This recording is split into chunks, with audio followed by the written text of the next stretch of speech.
All right, we're going to get started in a second. Just presumably make sure that we're live. Are we live? Yep, we are live. Great. So welcome everyone to the Corporate and Community Services meeting.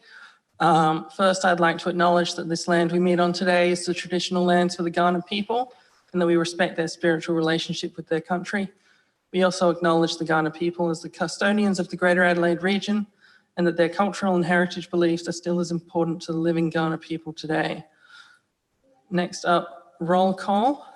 We have apologies from Councillor Little and Councillor Tooley, and I think other than that, everyone is here. Let's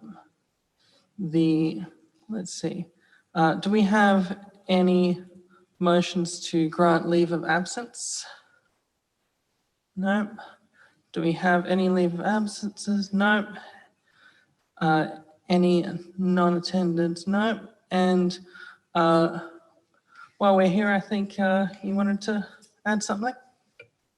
Yeah, well, thanks very much, Councillor Davis. I'd just like to introduce Angus Whitby. It's his first committee meeting, so I thought I'd introduce him to the councillors, and I know that you like to hear new staff, and he's been not too long, but it's his first council meeting. So what's his position? Operations. Yeah, operations. Cool. So next up, public open forum. Is there anyone who isn't already scheduled to speak who wishes to present? And from the gallery, no? Okay, next up, declarations of interest. Do we have any declarations of interest? No. Next up, confirmation of the minutes of the meeting from the 12th of May. Do we have a mover for that? Councillor Hughes, second Councillor Fraser. All in favour? Unanimously carried. Next up, business arising from the minutes. If none, then we'll move straight on to officers' report. We've got the Aquatic Centre review, but before we start, I believe we have a presentation if you'd like to come up to the microphone.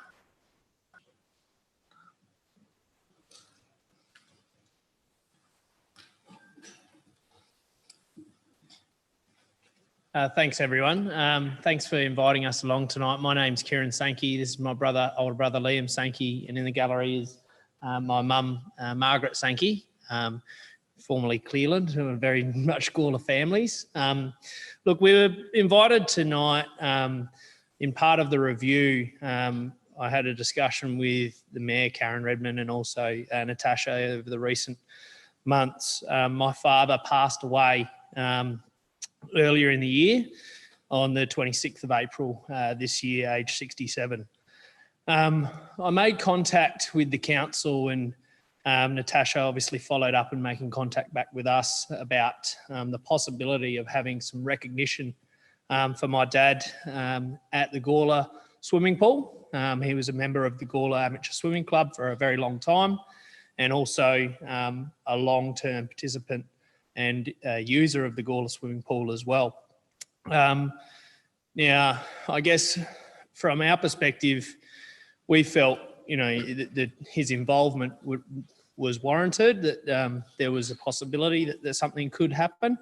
I guess here tonight, we're here to talk about what Dad's story a bit was with the Gawler swimming pool and the Gawler Amateur Swimming Club. And obviously for you to consider and take the proposal to council as well and hopefully get it approved. I guess Dad was age 67. He did die of esophageal cancer. He suffered with that for over the last 18 months and unfortunately did lose his battle earlier this year. Obviously before that, he's been a member of the Gawler Amateur Swimming Club and a user of the Gawler pool. Probably first started for him and his family as kids. He was one of 6. The Sankey family were well known to be users of the pool growing up in Gawler. They moved out here into Gawler in around 1960 thereabouts. And pretty much as soon as they got here, they all started to be engaged in swimming in some way, shape or form. For the family, in talking with the brothers, sisters, the stories from our grandparents as well, they'd say that, you know, it was a great family environment that the Gawler pool had, and that was why they chose to obviously use that. From there, Dad got involved in competitive swimming throughout his adolescent years. He won many, many, many trophies. It'd be tough for us to list everything that he'd won, but his key event was the breaststroke. It was through the competitive edge. His parents, our grandparents, were involved. My grandmother ran the canteen. My grandfather was a life member of the Gawler Amateur Swimming Club as well. And I think that was passed on to Dad. And obviously his involvement, competitively through his adolescent years. And then that went through into his young adulthood as a water polo player as well, where they became state champions twice as well here in Gawler. I guess that's probably a little bit about what his his performance was like in the pool. But more than that, what Dad was somebody who went on. It wasn't just like, we do have many people here in Gawler that have been great swimmers, but I guess the thing for us that probably stood out for Dad was his longevity and the involvement that he had with the Gawler Swimming Pool and the Gawler Amateur Swimming Club. He did step away from the pool for a little while when Liam was born and when I was born and when they grew up then. But once we started to get a little bit older and back involved in our own sports and things like that, that Dad started to become back involved swimming. And it was swimming every single morning at 6 a.m. He'd be there every single morning, every day of the week, rain, hail or shine. That was the one thing he absolutely loved. And he did so really for the last 30 years. That was what his thing was for the last 30 years. Every summer, that's what he'd be doing. He'd buy his season ticket and that's what he'd be doing. He'd be a member and he'd be a supporter. More than that, he'd be an advocate for the Gawler Swimming Pool as well and the Gawler Amateur Swimming Club. I know that there's obviously been over many years at council, there's been deliberation and all sorts of other discussions that have happened about the Gawler Pool and what to do and the club and that sort of thing. Dad was certainly somebody who was always vying for its value and what it gave to the Gawler community. It really was right through that, as I said, it was 30 years essentially what Dad was doing. He was a supporter of the swimming club and the swimming pool. He often helped out with fundraising and night swims, things like that too. But yeah, he more than anything, he was the great ambassador for the Gawler Swimming Pool and the Gawler Swimming Club. It's been kindly noted in the review, and I hope that you do consider it for discussion. But more than anything, I think the thing, as we've said, that stands out for us is Dad's longevity and the involvement that he's had with the Gawler Swimming Pool and the Gawler Swimming Club. For him, at age 67, really the Gawler Pool has been over 50 years of his life. And if you think of that, that's a very significant part that he's had involved in him and what he's given to the club, but also what the club and the pool has given to him. So please take that in consideration. So with our proposal was around a plaque. It's something not to be obtrusive, whether Dad probably was a little bit obtrusive sometimes, but to have the plaque to be able to recognise his involvement and what the club's given to him as well would be great. Suggestions of whether it was on a bench or on a wall or something like that, but that's obviously for further discussion if approved. So I hope you do consider it, and thank you very much. Hey, thanks for your fantastic presentation. Was there any questions before you went back to your seat? So you were all good? All right, thanks for your presentation. We'll start the motion. Would anyone like to move the mayor? Would you like to speak to it? Thanks, Chair. And thank you, Kieran and Liam and Mark, for coming along tonight. Yes, the Sankey family are well known, as we're many families, but particularly the Sankeys. Paddy Sankey coached me, not very successfully,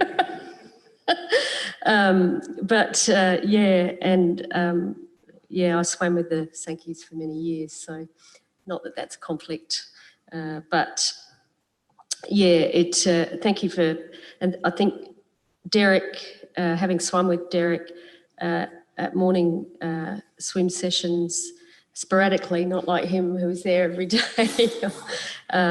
He was just so welcoming, I cannot tell you how welcome you felt when Derek said, "Oh, come in, the water's fantastic," you know, and even though it was freezing. Yeah, so I think it's really appropriate to acknowledge someone like Derek Sankey, and I will get on to the review of the Aquatic Centre. His advocacy was quite fierce at times, and because he was such a passionate ambassador and he understood intrinsically just how beautiful that pool is. We're very, very lucky to have an outdoor pool such as the Aquatic Centre, or the Gawler Pool as I call it. When you swim in that pool and you look up and see the gum trees, you're in heaven, frankly, and you can't get enough of it. It is something to behold, and I completely understand why Derek loved that. And that was, yeah, very much the essence of a simple life, is to go down the pool and do a few laps and just enjoy life. Enjoy people, wonderful people that are attracted to our pool as well. And it's not just Gawler people, it's people from right across the region, from Manapara, everywhere, come along to our beautiful outdoor pool. It is beautifully looked after by staff, and we've got a fantastic report. Thank you, Natasha and Angus and the team for the work that you do. There has been some money spent on the pool. We've been quite determined over the last few years, and I think we're up to a couple of million now, which was needed. Things like drainage, leaks, filters, etc. And now we're undergoing over a $500,000 redevelopment of the change rooms, which is quite extraordinary because the original taps are still there, although they're not now, they're gone. So yeah, it will be exciting, and I think I'd like to think Derek would really be pleased with what we're doing and how we're looking after the pool. But thank you to staff for all the work that you're doing. It is exciting to read these reports and to see how well utilised our pool is, and just how excited you are as staff to present a report such as this, because it really jumps off the page just how important this pool is, and how much engagement and how much enjoyment people get from just going to a swimming pool. It's quite amazing, isn't it? So I present this motion and look for your support. Thank you. And seconded, Councillor Hughes, would you like to speak? Yeah, probably not as well as the Mayor, but yeah, I agree with her sentiment. The pool is really important to Gawler, and it's important to my family and a lot of families. And yeah, it is quite amazing. Families from Craigmore, Smithfield, Roseworthy, yeah, even Tully and whatnot come. Actually, even Clare. So yeah, it's got a huge draw, which is really important. And yeah, I think it is really important to sort of have a memorial plaque for Derek Sankey, and it's also the whole Sankey family have actually, been quite instrumental in the pool's whole history and development and promotion and teams and just making sure the pool sort of remains for our community, which is really important, and is a real sort of core sort of business that we provide. I must say the water quality last couple of years has improved out of sight as well. Like the water is really crystal clear most of the time. I mean, there's been some accidents in the small pool, but yeah, I think, yeah, it is being well looked after.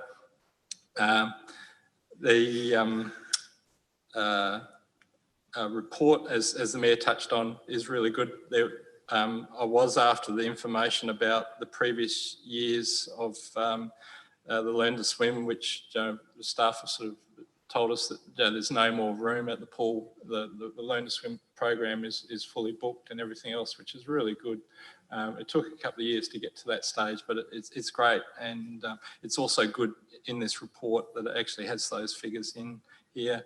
I do think we do need to promote the pool maybe to the newer people that come into Gawler that don't know and don't use it as much. And the fact that there is sunshade there and things like that too on hot days. But yeah, I think it's a very important service that we provide. And yeah, just in summary, I do think it's really appropriate that we do put a plaque for Derek Sankey, and also I'd like to thank the Sankey family for the presentation today, and also all the works that in time gone on, because it is really important that our pool actually has families that support it so strongly, like the Sankey family. So we really need that in Gawler, and especially to try and enhance and promote and get grants from government and everything else. And the fact that our pool is this regional pool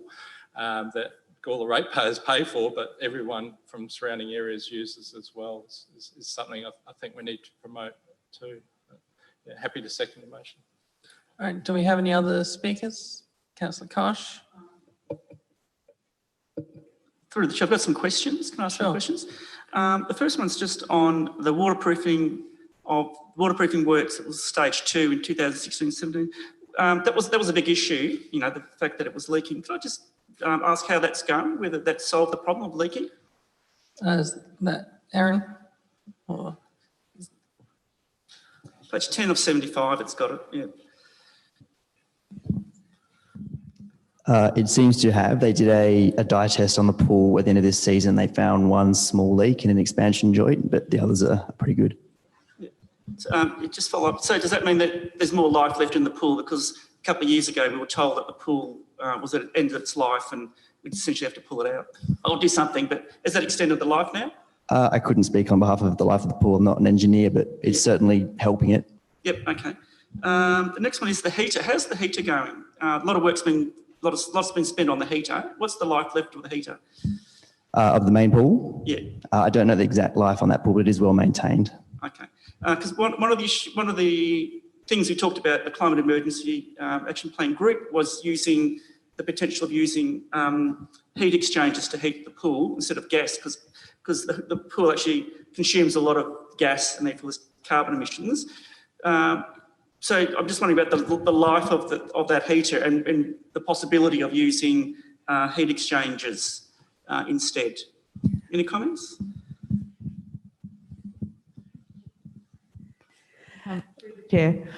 Through the chair, obviously we expect the life here is about 10 years and we're about 5 years in. So obviously we'll need to start planning for the future of heating the pool. And obviously those environmental options are ones that we need to investigate with our environmental services team over the next couple of years. So that's some important projects coming up in that space. Yeah, so, okay, it's just that it's in the mix. Yep. And the last question is, how's the upgrade going? Just as a bit of an overview. Yeah. Through the chair. With the demolition has been complete. They're currently digging the plumbing works. There is a plan that's going through final approval, just with some location of some toilets. Other than that, I'm assured that it's on track, and the expected date is meant to be the 18th of September for completion. However, we do anticipate naturally that there'll be maybe a few weeks delayed, but we're planning for that. Yep. And when do the pools open back up again? Our opening date is the 10th of October. We're having an opening celebration that day. Launch of the new works. Yeah, I'd like to speak to the motion. Look, I'm happy to support this motion. I think the pool is iconic, iconic facility for our community, and it's great to hear that the repairs are fixed and it's working. There's minimal leaks. There's probably more life left in the pool before we necessarily have to do a major refit.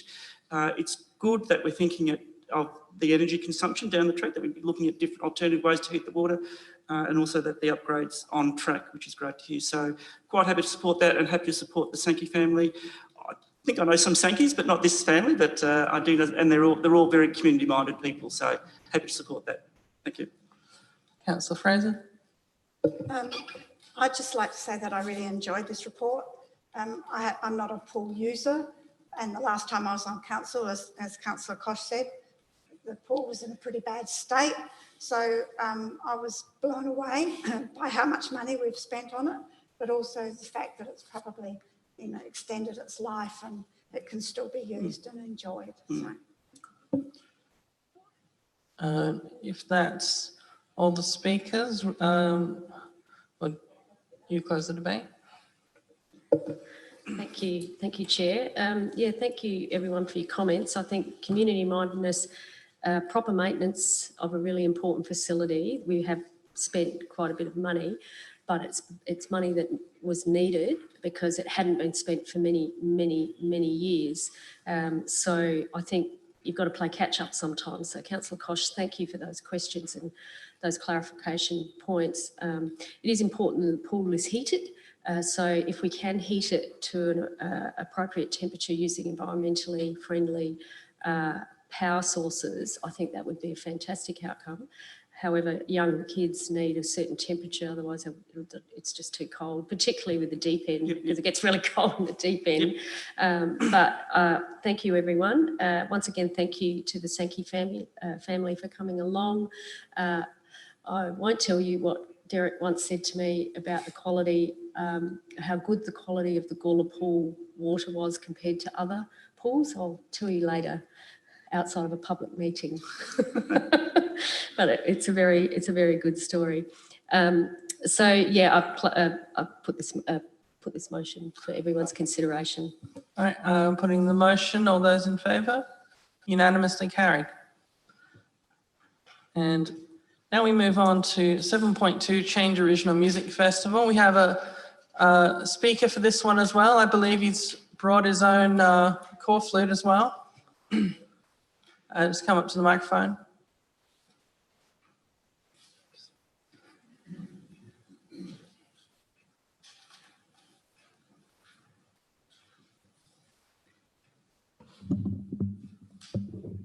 God, who tightened that up? Oh, there we go. Mayor Karen and councillors, thank you for providing me with some time to be able to put my case forward for Gawler's Change Original Music Festival. And my case is some funding to help pay for signage promoting the event.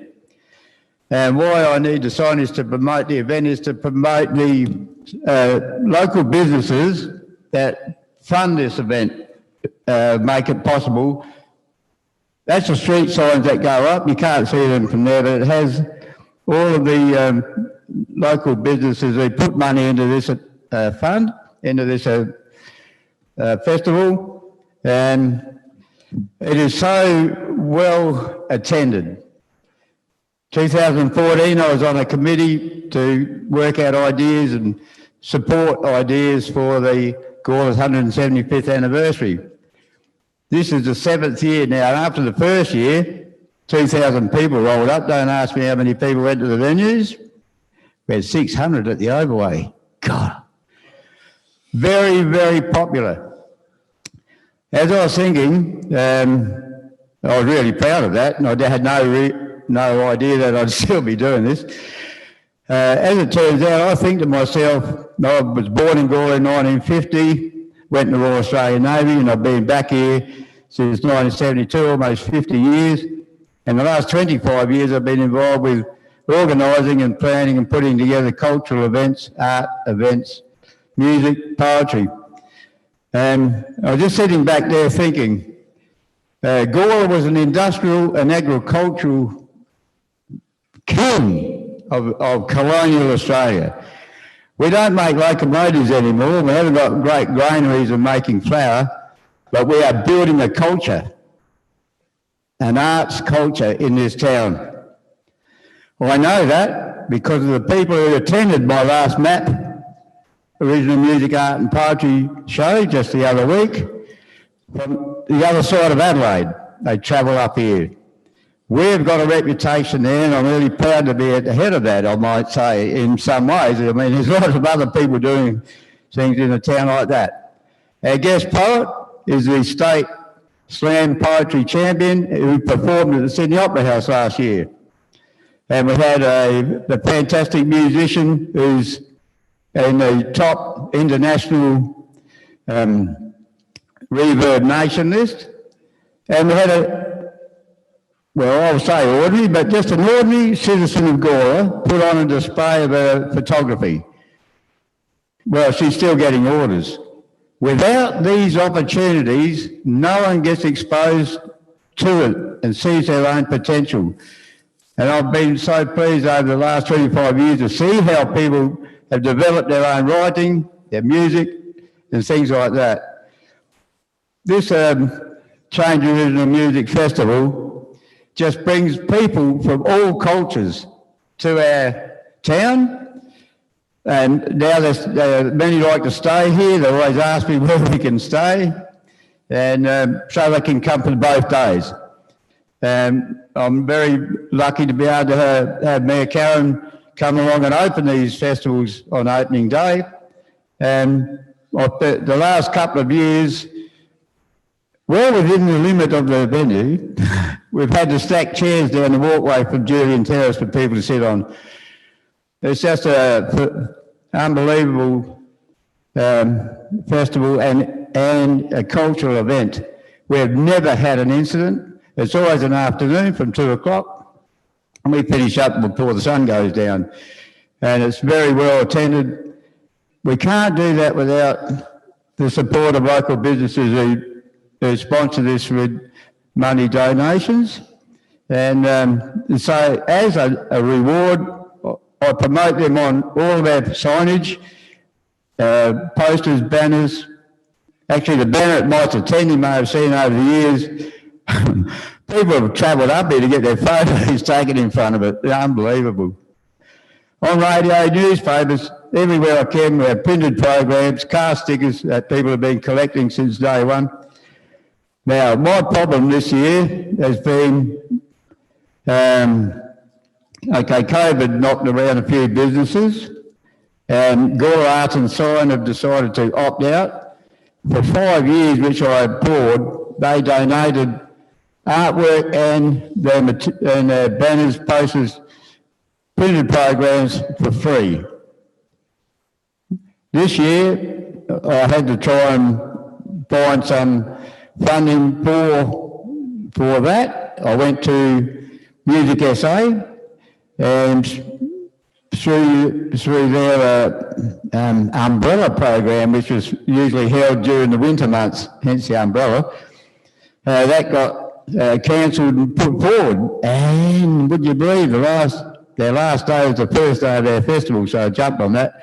Unfortunately, I couldn't apply for funding from them because they just abandoned the whole thing. I had nowhere else to go, and I thought, well, Gawler Council might help. But I tell you, even the Gawler Council has helped provide these signs and the Gawler Council logos on everything. But what that does now is adds more prestige to this event. There is no other country town, I'd say in Australia, that has its own original music festival. When I contact bands, I go and see them and listen to them, whatever, and I say, would you like to be a part of Gawler's Change Original Music Festival next year? Yes, I've heard of that. People know about it. And I think it's unique, it's inspirational. We've had lots of success, and a lot of that success does come from the venue operators as well. I can say that the Kingsford Hotel support this festival with a $2,000 donation, which covers a professional sound engineer and helps with the band payments. Now, I keep all of this on record. I've got a bank account statement. Everybody who finishes their shows, I'll give them cash right at the end and they sign something. I've got to just to say they've had this donation. All of this works beautifully well, but we need the promotional material. And for that to go out and about in printed programs, they're collector's items. Some people's fridges have got car stickers all over them. And without your help, the festival will still go ahead, but it will be knocked about, I guess, without the signage. And businesses just love it to see their logos out in the street, out in public areas where they would not have that chance otherwise. So anybody like to ask me a question or something, I'm happy with that. But honestly, this, like I say, we're building a culture and art destination and a name in this town. And I know that firsthand. I've got my own little spot with Margaret Williams on Triple BFM live-wise. Whenever I like, I can take a musician up there and he'll play some songs and I'll talk about the Gawler and the festival and MAP event, which is a part of the Change Festival. So I could really keep talking for a long time on this subject. But this is something I like to do. I care about the town and I'd like to see this continue, and with your support, like I say, it just adds that little bit more prestige for bands to come up here. They know that everyone from the head office, if you like, to town hall, right down to a business that puts in a couple $100, that just recognises how important it is for them to be able to come and play in a very professionally put together staging and sound engineer, publicity, just for them to play their own music. And it's been a big help for them, I know that. All right, well, thank you for that, and I look forward to what you might have to say. All right, before you head off, are there any questions? I got one question. Councillor Kosh? Yeah, thanks, Martin. Just looking at the promotional material, is there any of that can be reused the next year? I know the core flutes are obviously each year it's separate. I'm just looking at the vinyl banners. Are they recyclable? Can you use them next year? That hasn't happened as of yet, but I don't know whether you just turn them around and print the other side. I don't know. Bunyip Print and have put a quote through. I think thanks to Linda Weiss too for her help with this. They will deliver their artwork for free. The only cost to them is the material, like you're saying, with banners and things. If they could reuse them, well, they would. I don't know. No, I don't. I'm just thinking, I mean, if it's just the change of date, is that all you'd have to do? No, because there's different names for bands. Every year I have different bands. And so you have, there's the list of bands, the dates will be different. So I don't know how they could, because these are pretty weatherproof. You can leave them out in the sun, rain and everything else, and they just stay in pretty good nick. You could turn them around and do the other side, I suppose, but yeah, I don't know. I'm not an expert on that, but if they could, I don't know. I don't think so, because the ink they use, I guess, is weatherproof, and so to get it off to reprint on it would be pretty hard, I'd say. Anyway, I'll get the idea though. So, Councillor Hughes? Yeah, I'm actually, I think what you do, Martin, is really good for the town and your promotion of the town and everything else. And I do actually support the officer's recommendation because of COVID and all the work you do. I think it's something that we should, as a council, be promoting in a small amount of money. Like this is just over $2,000, but it does bring a lot of people into Gawler and the Change Original Music Festival. It is something really good because you do get new artists and young artists and old artists in as well, and also the sponsors of the town. So I think you're fairly inspirational and a bit of a mentor to the whole industry and what you do. So And I also agree with your advertising, Joe, with the corflute signs that go in our bins and the flyers. It's the comment that I've been getting from people about how they know what's going on in Gawler is that they see a flyer in a often it's a winery somewhere, or yeah, it can be anywhere in the district, but they then know what date and time the events are on. So I've been finding even in this modern day that pamphlets and the bins, the corflute signs are really effective. So I think that is from the feedback I've received and from previous council reports and things is a good thing. So I'm in favour of this, and it's also thanking you for all the work that you do for music and our community as well. So I think we should as a council support it. So happy to. So was that you moving the motion? Yes. Okay. Well, before that, did anyone have further questions so that Martin can sit down before we start discussing the motion? Right. It looks like we're done with questions. Are you happy to second it? Okay.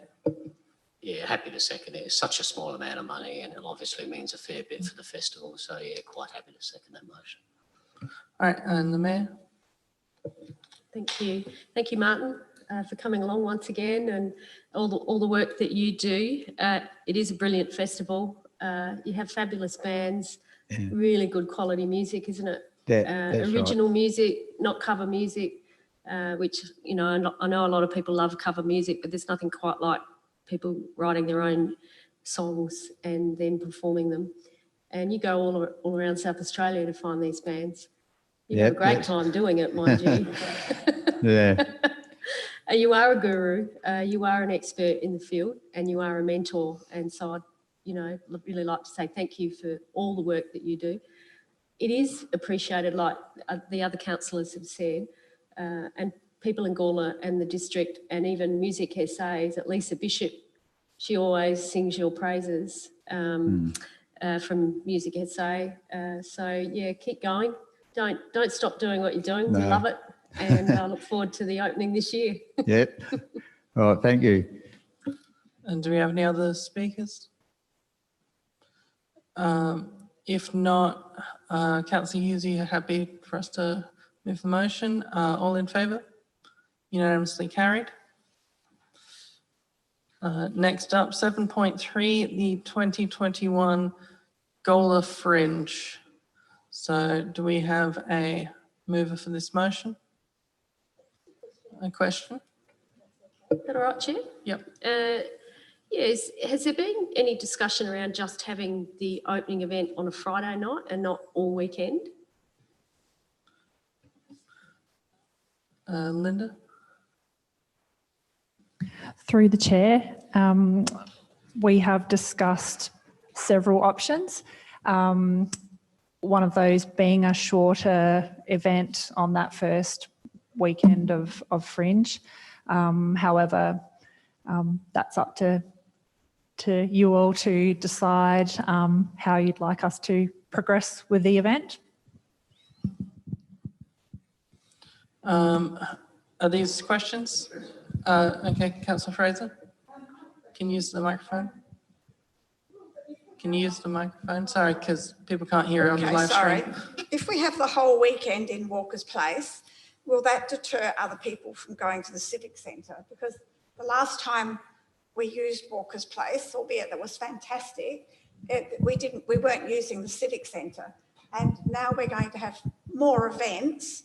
I'm thinking that probably if we had a shorter time in Walker's Place, then people would go out and see the other events as well. So is that more so a comment or a question? Through the chair, I guess the Walker Place event, regardless of whether it's one night, one day or a weekend, is a very different style of event. It's very music focused. And then we would aim to do different events in the Civic Centre, but across the entire month of the Adelaide Fringe.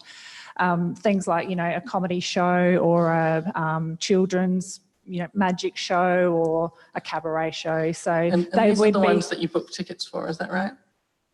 yes, Yeah. some would be ticketed and some might be like we did this year, the Nunga Fringe. So across the 4 weeks of Fringe, and that was a free community event where people could come and learn about Aboriginal culture and be involved in those types of activities. So I guess the Walker Place event is very different to events that we'd hold in the Civic Centre, and we'd promote those accordingly. Right, and those are across the entire month. Correct. So the Walker Place event, the aim of that would be that it was at the very start of the Adelaide Fringe. It's So basically an opening ceremony. as in an opening, community event celebration of Walker Place as well. And then the Civic Centre events would be spread out across the month of Fringe. Sure. Councillor Kosh and then the Mayor. Can I just make a comment, not a question? Can we wait until we've moved the motion then? If you're just, are you speaking to it? Sort of, but I've got a comment more than a question about what I think might be a good mix. That's all. All right, go ahead. Okay, right.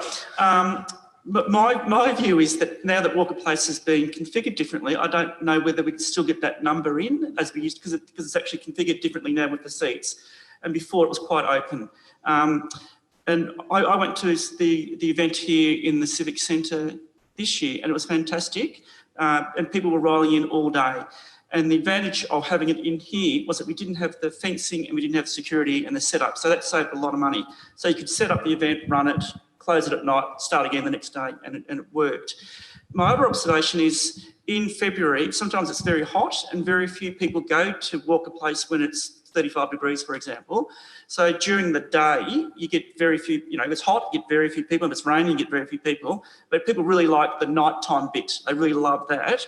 But for me, what I'd like to see is on the Friday night, have an event in Walker Place, a sort of a lower key one that could maybe bump in a stage, say on the back of a trailer or something, and then it finishes, and that's that, and then have events up in here, because I think that would save a lot of money over time. And then you could use that money for other events. You'd actually extend the event. So instead of spending your money on fences and security and setup, you actually spend it on activities. So more Fringe events, more activities.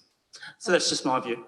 All right, and so is there any comment on the question of Walker Place and how it would be set up differently now that the redevelopments happened there? Through the chair, I have been over to Walker Place several times through its redevelopment. I do have to go over there now that it's pretty much complete and just get in my mind how an event in there will now be set up. Obviously, there's garden beds, there's the long benches, so they will make a difference to the setup and how we configure marquees and that kind of thing in there. But I'll have to investigate that further. All right, I think the Mayor was next and then Councillor Hughes. Thank you. Yeah, look, I've just got a query about 1A. Hearing what people are saying, is there a potential to have a weekend opening event on the Friday evening? I just think we need to put some flexibility in there, but not actually state that we have Friday to Sunday. I'd like the Friday night. Do we need all day Saturday night and Sunday? That's the question for me. And I'm wondering if we have a Friday night event and potentially something Saturday night, but not Sunday. I don't know, or just Friday. Do you have any thoughts about, in terms of foot traffic in previous years across, Friday afternoon, Friday night, or Saturday afternoon, Saturday night? Is there an ideal? Are there times that are the most active? Friday night. Through the chair, considering past events, generally the Friday night is the most popular and has the most, has the biggest crowd, followed then by Saturday evening, and Sunday has generally been the quieter. I guess it has a different feel. It tends to be the more relaxed day. That's when we have a lot of the school groups perform. We usually do the open mic, so it's a bit more of a relaxed, Sunday feel. But I'll just say that if we were to do a Friday night and Saturday night, for example, I guess the infrastructure is already there and set up and doesn't get picked up until Monday morning in any regard. So I suppose if you set up for the Friday night, Saturday night, you may as well continue on with some form of programming in there on the Sunday, because you've already got that infrastructure in place. Sure, and I think the concerns that have been raised in recent years have been around, I guess, costs for staffing and all of that kind of thing. Security. Is that something that can be, I don't know, is that an additional cost on the Sunday, for example? Through the chair, yes, if we're set up, again, if we're set up for the weekend anyway, if we're set up for the Friday night, Saturday night in any regard, like I said, the hire company won't pick up all the infrastructure and that kind of thing until the Monday morning anyhow. So we do need to have security overnight for that period of time, to obviously keep the furniture and the pavilion and the staging secure until that's collected on the Monday morning. All right. I've got a question about something else. All right, Councillor Hughes, did you still? Hold on, you're still, there you go. Thank you. Yeah, I think the concern has been that if all the focus is in one place, the rest of the town's sort of not activated as well, and business owners sort of said over those weekends that they're just ripping up money paying wages for staff because there's no one in their venues. But it's also up to those operators, I think, also to activate and get acts in on their properties as well, which I think is really important. But I don't think it should be seen as a competition, but I do think that we want the whole of the Gawler Township activated and active, and I think it's the fact that we have in the past spent a lot of money just at Walker's Place and not elsewhere, and I think it's always been a few of the committee members have said many times that we want to actually see lots of little events, and having Martin before us is a classic example of where council puts in a few $1,000s and gets a massive benefit from it, and that's what we want to do. And we're sort of looking at $56,700 if you look at the in-kind side of things, which is a lot more than the Gawler show, for example. It is a big commitment in staff time and resources. I think it's worth it if we get it right and we get the whole town activated. But yeah, I've seen the crowds on Saturday afternoons and Sunday afternoons, and even there's not many people there. You could say there's a dozen people sometimes, and it is really hot, and there's no air movement in the past in Walker Place. And yeah, it can be quite. Not a pleasant place to be, especially with that air and the weather. So I think what we're, and hearing what other people are saying, we're trying to reduce the costs if we can, but if we don't, whether there is any ways we can do that, it doesn't sound like it, but it is a lot of money for just having Walker Place, and of course we are going to use the Institute as well, but I'd really like to see other businesses and even others actually put some money into this event and into Walker Place as well, and not just be carried by the council too. And I think it's a question I've asked every year, but whether there is that potential for other sponsors, I think is really, and other businesses getting more involved. Yeah, no, it's an interesting one. I think if you look at it by I guess when the numbers are highest, it seems like the nightlife is sort of a natural accompaniment to the pub scene and that sort of thing around Gawler. But it seems like we can't just have it set up at night. Like we would either way have to deal with security and that sort of thing. So not sure if there's hold on, everyone's got their hands. I think it was Councillor Kosh, then the Mayor, then Councillor Fraser. Yeah, this question is not necessarily around the fringe. It's more about the activation of Walker Place, if that's possible. Can I go into that? Yep. Yep, it's part of the report. My view would be to save money is that community groups actually run events in Walker Place. And I mean, I'm looking at something myself, involving a community group to do something there on a basis. And to me, the biggest issue is the traffic management and security. They're the big killers.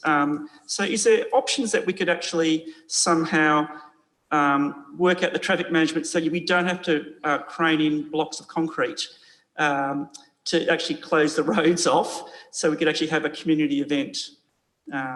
Yeah, that's my question. Aaron? So through the chair, I guess at the moment, obviously there are some bollards in place for some traffic management. Obviously there are a number of issues around signage and letting people know that the road is going to be closed.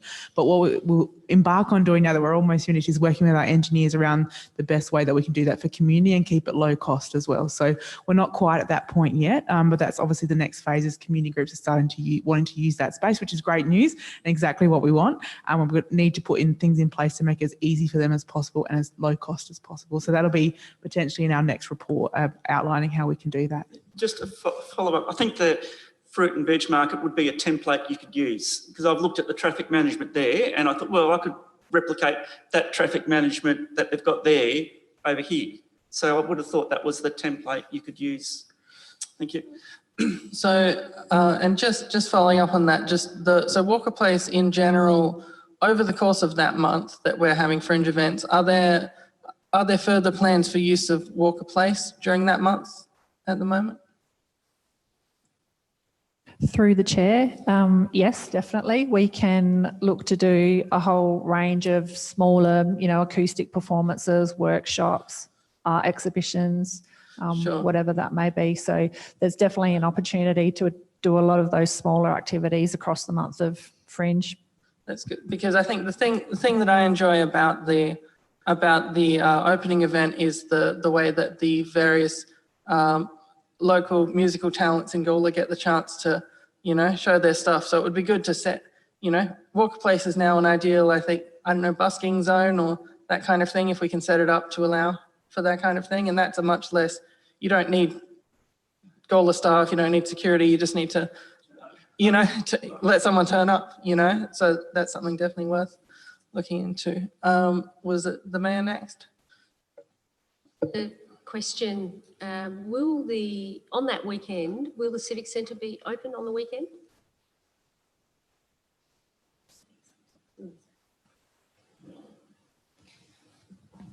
So through the chair, the Civic Centre would be open for its normal library operations because we'd want the focus to be Walker Place for that weekend. So Civic Centre events would occur outside that weekend so that we're not cannibalising, for want of a better word, the market.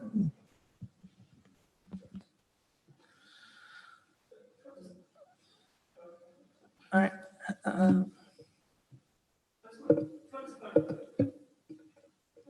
Clarify that. We'll need to make a decision whether we have 3 days at Walker Place and nothing in here. So isn't it potentially a hybrid mix? We would have maybe Friday night, a roll in, roll out, whatever, and then stuff here Saturday night, Sunday in the Civic Centre. I mean, that's potentially the hybrid mix you might have, considering that Friday night is the big night, and that would probably do away with the security and fencing, etc., etc. So through the chair, yes, that's definitely an option, and that's something that the committee could recommend to council, and we'd activate it that way, noting that yes, that may save fencing cost to an extent, only if it was Friday night, because we could get everything packed up Saturday. But if you did 2 nights in Walker Place, you still got all those costs through till Monday. And if you then chose to do something on Sunday at the Civic Centre, you would still have all of the staffing costs associated that you would normally have at Walker Place for the Sunday as well, because we'd need the same level of staffing for the inside as the outside, just because of numbers through the door and managing the artists, performers, program and all that sort of stuff. So we don't save on the staffing costs through that model.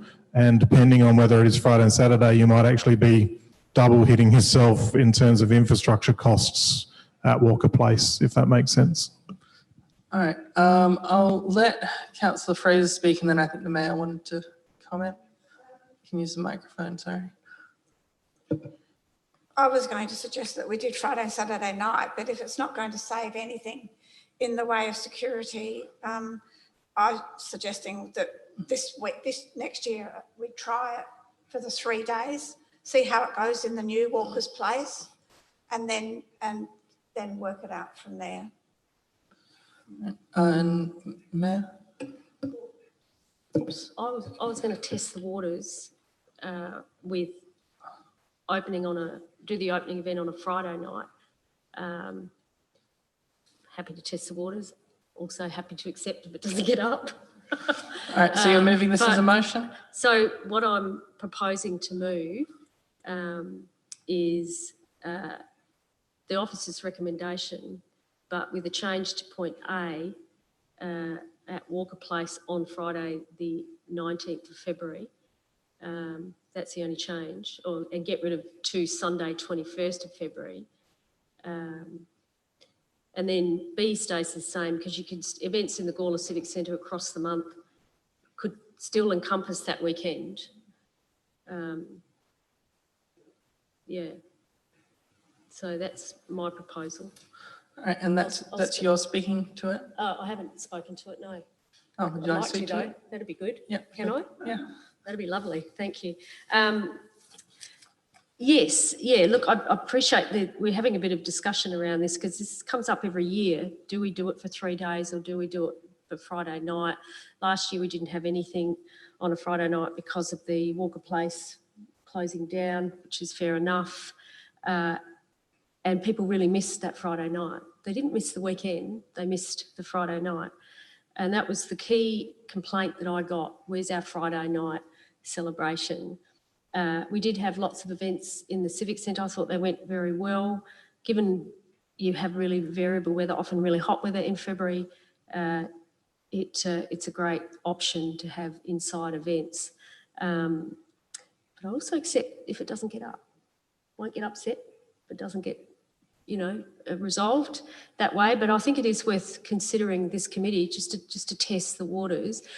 I appreciate that it might be, if we only do Friday night, we save money. If we do more than Friday night, then we might as well do the whole weekend, because David's nodding. I can see the big strong nods at the back there. Thank you, David. Yeah, so I think, why don't we test the water, have a think about it, have a bit of a debate around Friday night. And the Civic Centre, events in the Civic Centre across the month. I'm happy to include events in the Civic Centre for that weekend, for the 20th and 21st, and across the month of the Fringe. So you recognise that the Civic Centre will be open, yeah, I'll leave it at that. See if I get a second. All right, Just on clarification, the wording, are you happy with the wording in A, still with a weekend opening event? Or did you want to just have an opening event at Walker Place on Friday? On Friday, on the evening of Friday, on the afternoon and evening, so you should start at 5. Yeah, just to say on Friday the 19th of February. On Friday the 19th of February.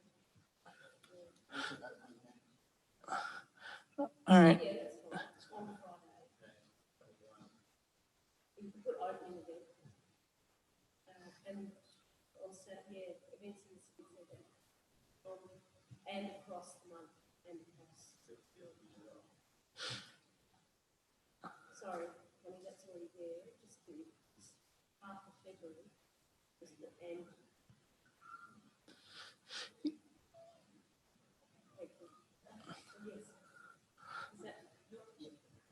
All right. Are you seconding that? Happy to second that, but I would like to see if maybe we could get some busking or something in Walker's Place on the Sunday afternoon. Well, that's not currently reflected in the motion, is it? But we can. Well,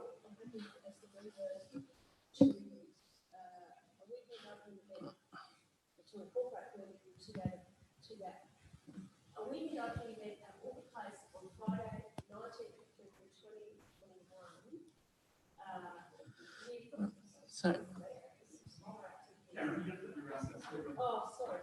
Sorry. So looking at point A, we could expand that on Friday 19th with options for busking and small entertainment options in Walker Place that don't require security, extensive fencing and security costs. don't know if the part about not needing security needs to be in the is that a comment or is that part of the Well, motion? no, because that's the point. Okay. That's the point. If you Yeah. you could have somebody busking in that new area in front of Poetic Justice where they've made that beautiful area. That's perfect for busking. It doesn't get in. It's not unsafe. You've got people sitting in those chairs. You don't have to shut the road off. You can put the bollards up if you wanted to. And you don't need any extra security. They just come and go. That don't require security and fencing with some smaller activities occurring. Does that address? Does that, if I, can I ask a question, Chair? Yep. So does that provide clarity to what could happen over the weekend in Walker Place that doesn't require extensive security and fencing? So you still activate it, but you've also got the option here, so it's actually quite flexible. Through the chair, yes, I think that offers flexibility. I think that will work if we we could start on the Friday, because in regard to closing the road, it's likely that the road closure would occur from early on the Friday morning. So I might add, I might add an extra bit on point A, Chair. A weekend opening event on Friday and subsequent options for busking. So you separate, because that'll require security, that Friday night event. Yeah. And subsequent options. So the subsequent options would be after 19th February 2021 with subsequent options. So you'd separate the two. Does that make sense? Yeah. It's still a little bit of a run-on sentence. Hold on. Subsequent options in Walker Place that don't require security and fencing with some smaller activities, performances occurring. Get rid of options.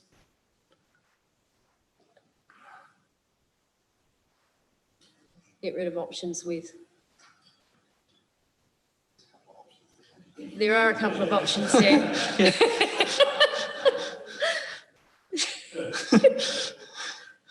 Nicely done, Ryan. Okay. Does that make, is that provide clarity? Just subsequent options for busking and entertainment in Walker Place. Yeah. Are we happy with this wording? And subsequent options for busking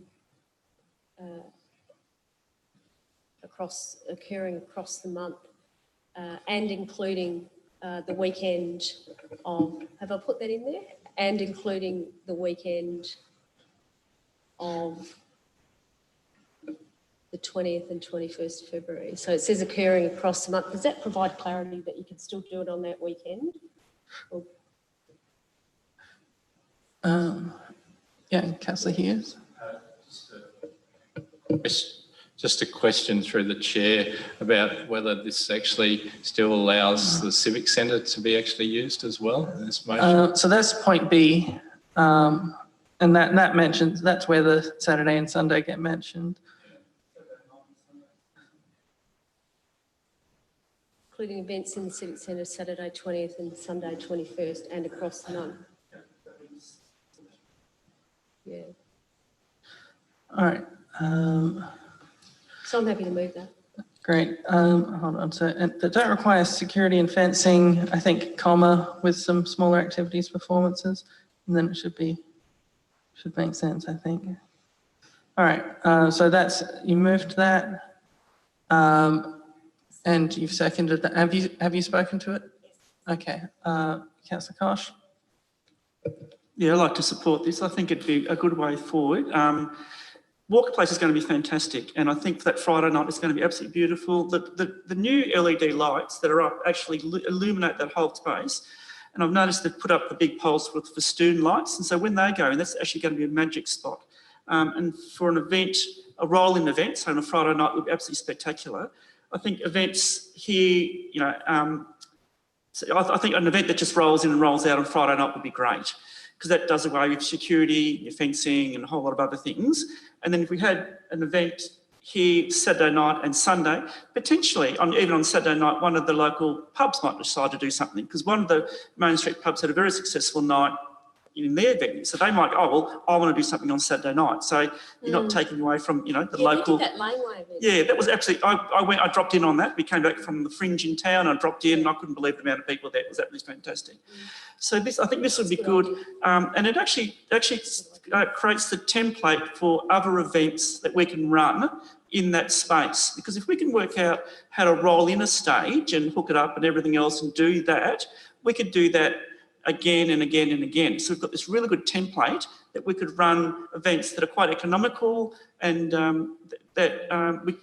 which we really enjoy. So you could actually do things. So we could, work out what sort of stage you could roll in, roll out, for example, all those sort of things. So I think it's really important to do it this way. I do, as I said before, I do get concerned about the cost of, fencing and security and all that over 3 days. It's just such a huge amount when we could actually spend that money on the artists, for example, and actually get that happening and fostering the arts in our town, other than fences and concrete blocks. So I'm quite happy to support this. Thank you. Do we have any other, Councillor Goldstone? I'm not shouting. I don't shout. I get shouted at. I must admit, I was quite happy with the original recommendation. We could have simply inserted with an emphasis on the Friday night in point A. I reckon if you're going to do it, do it. Don't muck about. Don't muck about. If you can do the whole weekend. I reckon what you came up with, Di, in terms of trying it out this year, and then we can monitor it, see how it goes, and then modify it next year, because it's the first year that Walker Place is been modified. I like the idea. I'm glad that the kids' shows are still in that, because I seem to drag my grandkids along to every show that there is. We bumped into each other. Yeah. So I'm glad that it's a good split between Walker Place and the Civic Centre. I'll go with the flow, but yeah, if it was up to me, I'd go the whole hog, because it's once a year and it's the first time Walker Place is open. We could still have the emphasis on the Friday night, but yeah, whatever happens. All right. Anyone else? Well, I think almost everyone's spoken. So if we're done, then would you like to close the debate? No, you're all good. In which case, I'll move the motion. All in favour? Unanimously carried. Let's see where it goes. I've forgotten about that laneway. That was huge. Oh, sorry. That laneway festival was massive. Yeah. So next up, 7.4, Gawler Reconciliation Action Plan update. Recommendation that we note the report. All right, Councillor Goldstone, and second by the Mayor. Would you like to speak? Yeah. Just briefly, thank you. Look, this I think we do a really good job in this space. I'd like to congratulate Linda Weiss and all the work you do, and the working group. They're very active in Gawler, and there's some really exciting opportunities coming forward, particularly around naming and also signage. I think going forward, wouldn't it be great to have both Aboriginal and European names of our parks, for example, but also looking at how we can improve our tourist trail around our rivers that incorporate Aboriginal culture. There's real opportunity there, and there's possibly some significant funding that could actually come with that. So yeah, I think there's some really exciting things to come. Certainly cultural competence and improving our understanding of cultural protocols is an ongoing piece of work. It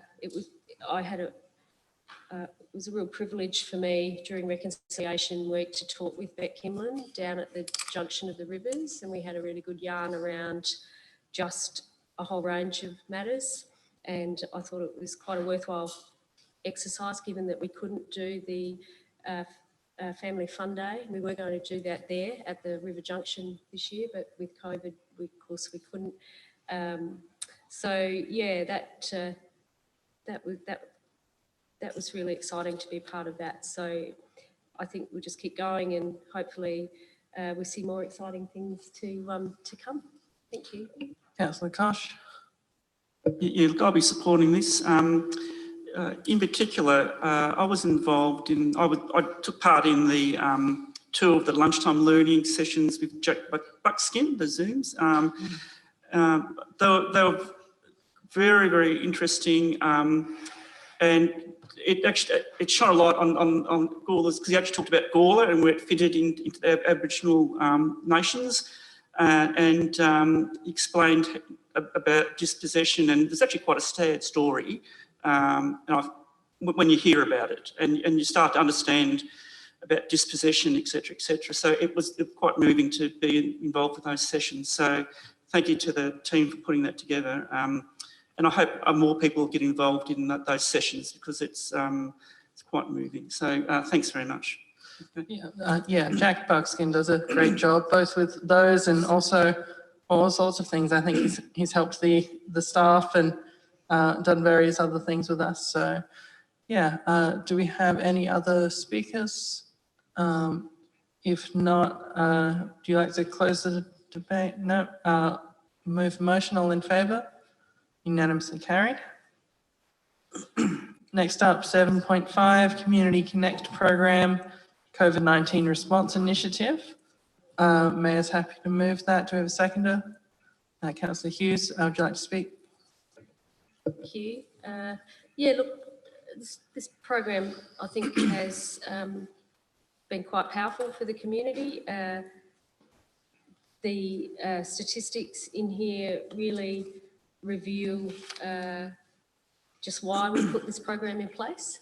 And I think, again, congratulations to staff some of whom were redeployed into this because their areas weren't functioning. And I think one of the comments that came through was that they were very proud of our council because we were doing this work. Really people focused and community focused, and just keeping an eye on people, because it was really quite a time of panic and worry at the beginning of when COVID first started. And we're seeing it in Melbourne now. Panic is returning, and we might still get a second wave. I think we will. But we're really well prepared, aren't we? You know, so we've got all these wonderful systems in place, so we know what to do, know how to help each other. So yeah, this came just at the right time for people, and there were some incredible outcomes. We received some word back from United Care yesterday, and they're for embracing this program and just making a difference to so many people in the community. All right, seconder, I'd like to speak to it. Yeah, just quickly.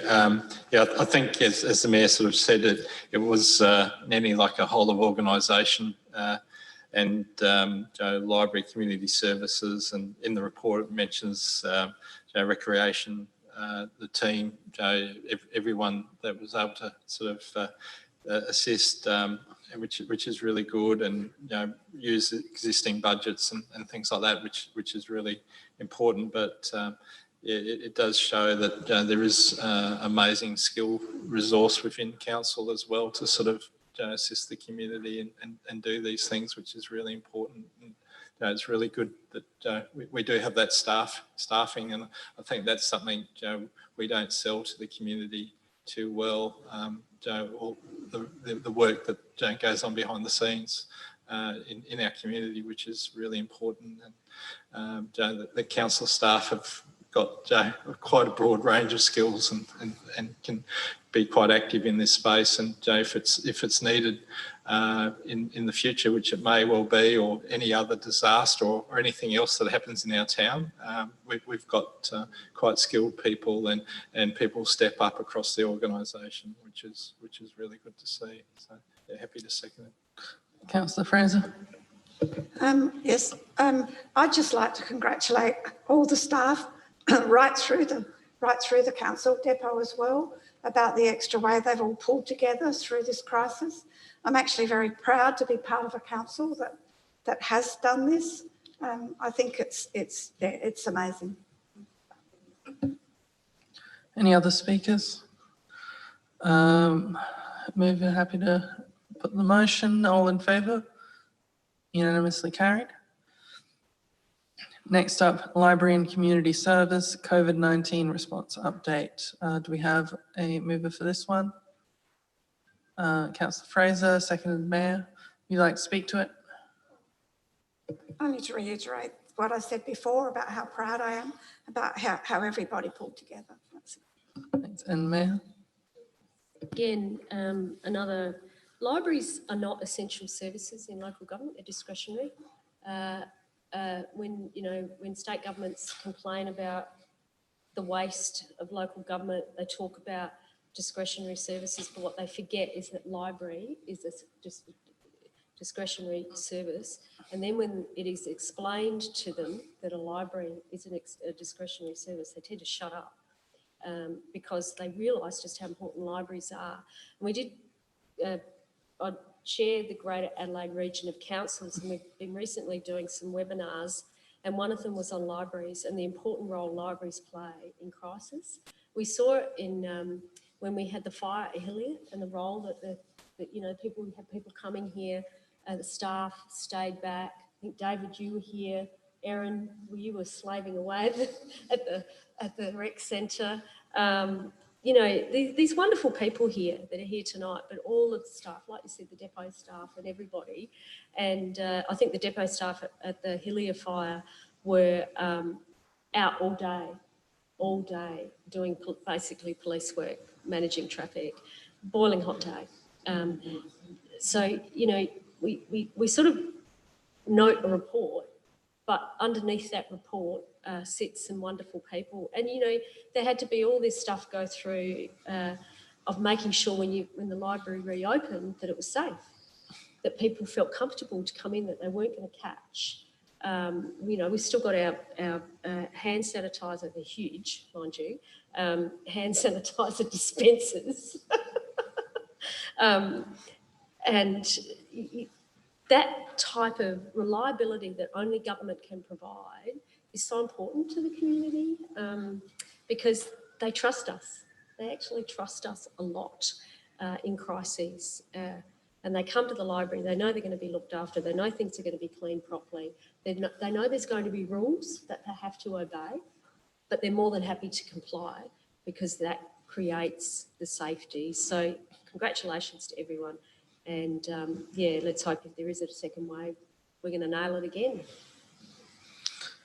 Any other speakers? Councillor Hughes? Just briefly, as the Mayor sort of touched on, the state government used to fund libraries to something like 90% or something like that. It was a huge 70%, percentage, 70%.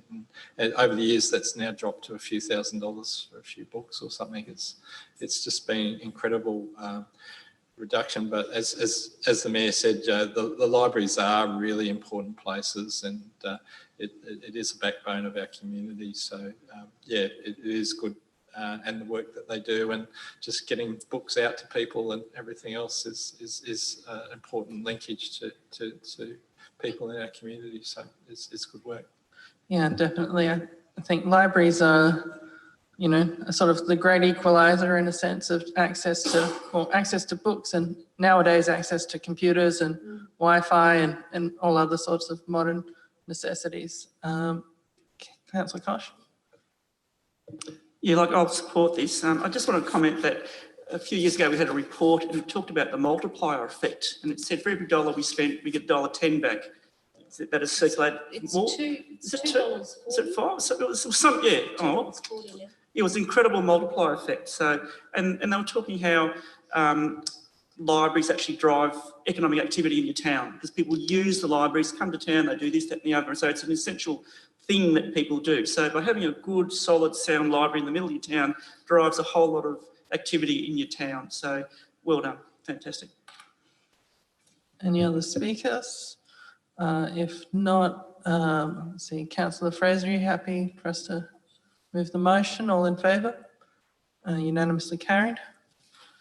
Next up, 7.7, customer service strategy, that we approve the release of the draft strategy for public consultation. Do we have a mover? Or, Councillor Fraser and Councillor Hughes, would you like to speak to it? Councillor Hughes, would you like to speak to it? I just think it's important that this goes out for public consultation. I think it is really important that we do have open and transparent customer service strategies, and our ratepayers and public know the service levels, and also can comment on it. So yeah, very happy for it to go out for consultation. Any other speakers? Was that a hand? Yep. Yeah, just looking at the attachment, and on page 20, I think 26 of 155, and the third dot point, it says empowering staff to take ownership, find solutions and deliver positive outcomes. I mean, that's all very good, but no, I haven't really read in the document, which would talk about within available resources and equitable allocation and equitable allocation. Because when I read that, I almost think that if somebody asks for something, and if they ask enough loudly, it's like the tail wagging the dog. You know, the officer would go, "Oh, okay, I'll do this for you." That's my concern, is that it doesn't seem to balance out with, things, available resources and equitable distribution of resources across the town. Because I do have concerns that some sections of the town get more services than other sections of the town. I don't think that's right. But when I read this, it almost says, well, if somebody in one area makes a lot of noise, they'll get what they want, only because someone in another area hasn't been as vocal or empowered enough to speak that way. So I think for me, does seem an equity balance there. And so when I read the document, it almost looks like we want to get things done to tick off the CRMs quickly. I can't see that other element about, equity and sustainability, et cetera, and service levels, because it needs to be within our service levels and not above service levels. Because sometimes I see over servicing, and a lot of that, again, it's that if you're loud enough, you get, you almost get, extra services compared to someone who probably hasn't got the, those skills to, talk as loudly. Yeah, that's the only thing I really read when I'm going through the document. I think you said, was that a question? Were you wanting to respond? It's sort of, that's just like my comment. Okay. I have brought it up a couple of times and I still haven't seen it in the document, talking about, within our service levels and a sustainable use of, and it's equitable across the community. Because all it says is that we're empowering the staff to take ownership, find solutions and deliver positive outcomes. So that positive outcome could be over servicing. And, and only because someone is being really vocal and you think, oh, I'll keep them quiet by giving them what they want. That's my Did staff concern. have any comment on that? Through the chair, certainly, and obviously aware of your concerns in that space, Councillor Koch, so we could add some wording, particularly in the high level strategy about that. I think you'll see more of that in general intent as we work through our action plan, which talks a little bit more about response times for CRMs and what that actually means. So a response time doesn't mean, well, that's what we're going to do. We're going to do it tomorrow. It means, well, this is where we're at. So we're either doing that as part of delivery of infrastructure works or those kind of things. So while we can certainly put some wording in the high level strategy, I don't see that an issue at all. Before it comes back in September, we'll also start to add some more of that intent in the action plan as well. So I think you'll see that there. Yeah, just one last thing. I mean, I've been in this position when I've been working on councils, and sometimes you can get cornered by residents, and all of a sudden you slip up and say something, and they go, "Oh, you said you're going to do this," and it says here, "Deliver on promises." You promised you were going to do this, and all you've said is something, and all of a sudden you're stuck, because you've a slip of the tongue or something like that, because you've got half a dozen of them pressuring you, and you just sort of say something you don't want to, yeah. That's what I'm saying. Yep. Do we have any other speakers? If not, Councillor Hughes, you happy to go to a vote? All in favour? Unanimously carried. Next up, 7.8, Heritage Buildings Information Mobile Device Interactive Links Update. Move that motion. So, Mayor Yep. I'll second it. and Councillor Koch seconded. You can speak to it. Thank you. Yeah, thank you. This has been rumbling around for a while, I think. And I really like the digital thread of this and getting away from QR codes and putting stickers or signs on buildings. So, yeah, thank you for all that work. Look forward to having it in place and using it.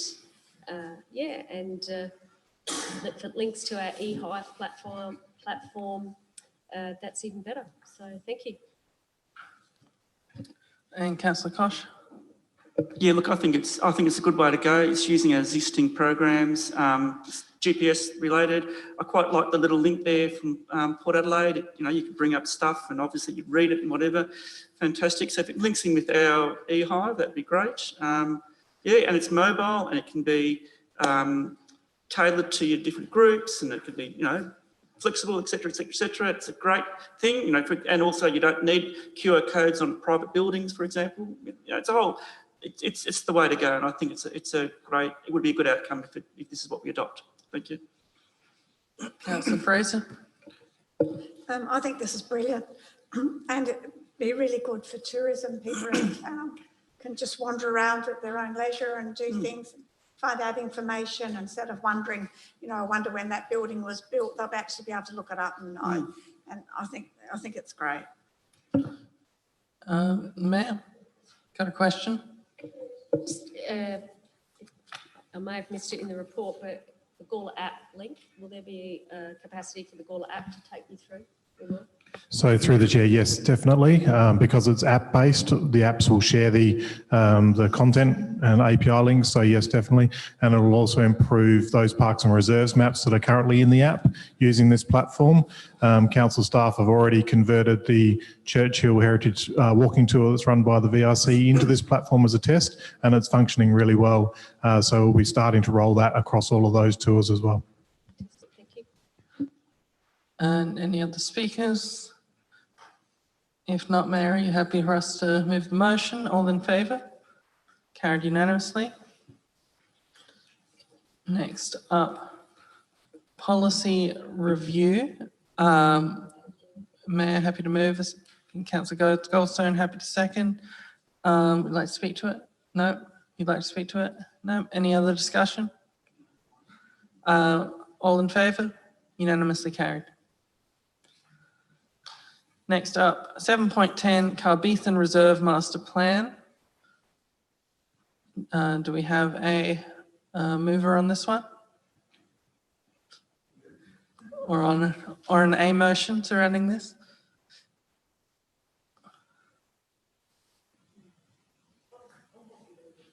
All right, Mayor's happy to move it. Yeah. Yep, you don't speak to it. Thank you. Yeah, look, yeah, a lot of money, 46.7 million. I think that it is important that we adopt the master plan and get that in place. We've got COVID happening. We don't have the financial capacity currently to invest in large projects. That's quite clear. We've got a nearly $1.7 million deficit coming up in the 2021 budget. And that's, that will need to be managed because COVID has not left us. But we need to,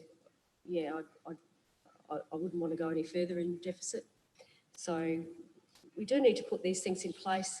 We don't know what money federal government, in particular federal government, will throw at sport and rec, and indeed state government who have a lesser capacity. However, I think by putting our master plan in place, if nothing else, then it gives myself as Mayor and the CEO capacity to lobby and advocate.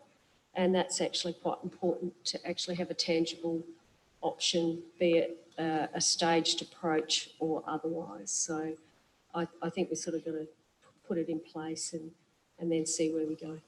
Thank you. Councillor Kosh, you happy to second? Yeah, happy to second. And we need to put the master plan in place. And the big issue for me is the 46 million. And all the, I suppose, the constraints now we're going to have on our budget, and what people are talking about, what we should do with our budget, and et cetera, et cetera.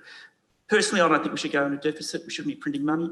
We should be living within our means. So that's important. I think the fact that we can do this in a staged approach, I think that's good. We could do bits depending on what funds might be available. And I think that's important to be able to do. So we've got that flexibility to do that. But I'm very mindful of our deficit and potentially our growing deficit. I hope we don't, but it's a lot of money. So I'm just really concerned about that. But if we can get on with it a bit, that'll be good. Thank you. Councillor Fraser? Yes, I'm really happy to see point 5, where the stage 1's actually being put into different areas as well, so that you don't have to wait till you've got the 17.9 million. No. You can actually stage that as well. So we're staging a stage. Yeah, I was very pleased with that. Councillor Hughes, you had your hand up. Yeah, I agree with the statements made already. I think it's really important to put this in place and keep everything rolling on the project and plan for the future and also for future funding if there's availability. So it's all shovel ready, and sort of agree with Councillor Fraser that the stages can keep going as money is available and as projects continue on. So I think that's really important for our community to actually see action if we can. Put action on the ground there and keep people enthused, and it really needs the support of all the sporting clubs and our community to sort of help lobby federal government and state government, and it's actually people power that gets the funding, and if we don't have that support we won't get that funding. So it is the community, the wider community that includes outside of our council area that uses our resources. That is really important, that we get those people and those clubs working together to really push us as a council, which is their job, but also to help lobby for the funds. So I think we have to keep moving on it. Councillor Goldstone? Yeah, I'm happy to support it. I just want to be clear though, does this mean that there's no work expected for another 5 years, or will stage 1 kick off within that 5 years? I might have missed something along the line. Staff? Through the chair, in regards to actual implementation, there isn't a date set within this, and that is done very mindfully about what the potential is around funding with that stage 1A, 1B, 1C approach. It may be that 1A happens and then there's a 2-year gap between to B, or it may be a situation where funding allows for 1B to be done quicker. That's the smallest project of the lot. So it's flexible in its implementation, and there isn't a timeline put around an exact time for any dirt to be turned, I guess. Point 4. Can we get the other points on the screen? Point.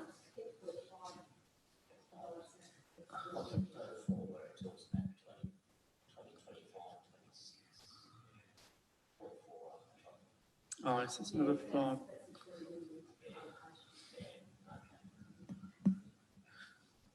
Oh. Do we have any other? I think everyone might have spoken actually. So, Mayor, are you happy for us to move the motion? All right, all in favour? Unanimously carried. Next up, items listed for discussion. Items listed for discussion at future meetings. The Mayor? This microphone.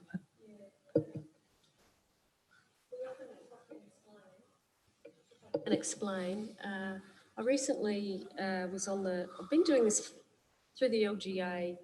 I've been being on a judging panel for the Healthy Town Challenge, Regional Town Challenge through the state government. And they're $50,000 grants. And I just think we need to, rather than seeing what we have applied for, actually seeing what we can apply for. There's lots of health grants and different grants out there that we may apply for, but I'm not seeing them come across some of these forums. So it would be really nice to see what's out there, even just a list of what grants are around nationwide and what's coming up and what our ideas might be. Yeah. Councillor Hughes. Even recently, there was a round of funding announced last week for different areas, and it was supposed to be for one area. And I noticed that a lot of people that got the grants, they actually weren't from that area, and it wasn't under that topic that they got the money for. So sometimes I think it's also looking at who's been successful and why, and even getting copies of their applications, because there's some really successful councils and organisations that seem to pick up grants all the time, and they do seem to pick up these $50,000 or $200,000 grants, and often it's not exactly fits the criteria and how they do it and whatnot. So the grants opportunities, but also maybe looking at the past month or so, looking at who's been successful and why, and just keeping really in touch with that space, because I was looking at these grants yesterday and today, the successful applicants, and I was just saying, how did they get that? And it's actually right outside of this area that was declared for this money, and they picked it up. So they must have had a sub office or however they did it in the application. But I think that's really important, that you think outside the box sometimes for these grants. Yeah. One that I'd like to see is regarding the ongoing activation of Walker Place. This came up in relation to the Fringe, but just in general, now that we have the new Walker Place, what are our plans for it? How easy is it to set up busking? All of that kind of thing. Does anyone have anything else? Otherwise, we'll move on to questions without notice. Do we have any questions without notice? If not, we'll move on to motions without notice. No motions without notice. In that case, something a bit unusual for a CCS meeting, but we have a confidential report. Mayor's happy to move the officer's recommendation, and do we have a seconder? Councillor Goldstone, any discussion? If you are going to go into confidence, you need to explain why. The grounds here are that if we discuss this matter in the public realm, it may confer a commercial disadvantage to council. And so on the basis that we need to preserve council's interests, particularly financial and commercial interests, I think it's appropriate that we discuss this matter in confidence. Thank you. Any further discussion? Otherwise, I'll put that motion. All in favour? Unanimously carried. Thanks for watching out on the live stream. But we're turning off the feed now. Not yet.